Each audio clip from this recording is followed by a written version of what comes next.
Let's go to the United States now, because Australia is still eagerly awaiting to hear if US President Trump will impose trade tariffs as leaders around the world prepare for a second Liberation Day announcement. Laura Jayes, host of AM Agenda, joins us from Washington, D.C. Good to see you again, Laura. So still no real clarification for Australia.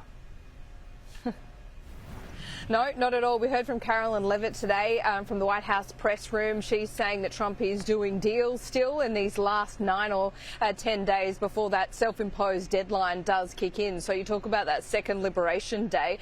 Australia doesn't really, well, we don't know whether Australia is still at the negotiating table. Are we even getting a seat at the table to put our case forward? I mean, the one thing going for us is that we do run a trade deficit with the United States, and that has always been a big plus for us. And just today there was an example of how much leverage Trump does use in terms of power in these negotiations. Well, remember, I reported a few days that he wasn't even speaking to Canada because of this digital services tax.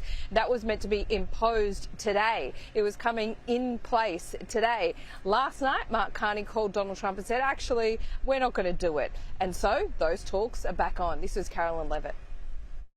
Prime Minister Carney in Canada caved to President Trump in the United States of America. And President Trump knows how to negotiate, and he knows that he is governing the best country and the best economy in this world, on this planet. And every country on the planet needs to have good trade relationships with the United States. And it was a mistake for Canada to vow to implement that tax. That would have hurt our tech companies here in the United States. The President made his position quite clear to the Prime Minister, and the Prime Minister called the President last night to let the President know that he would be dropping that tax, which is a big victory for our tech companies.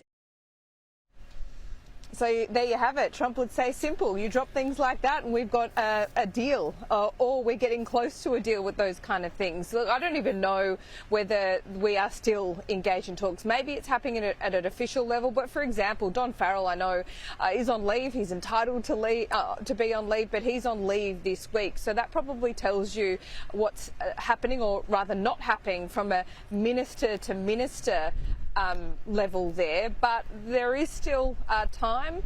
You never know what Trump could do. He's got other things going on, like this big beautiful bill being debated in Congress today. Penny Wong's in town tomorrow. She'll meet with Marco Rubio. So we are getting that FaceTime. That's part of the Quad meeting, but they do have a separate bilateral. So there are some signs of life, Pete, but I feel a little desperate at this stage.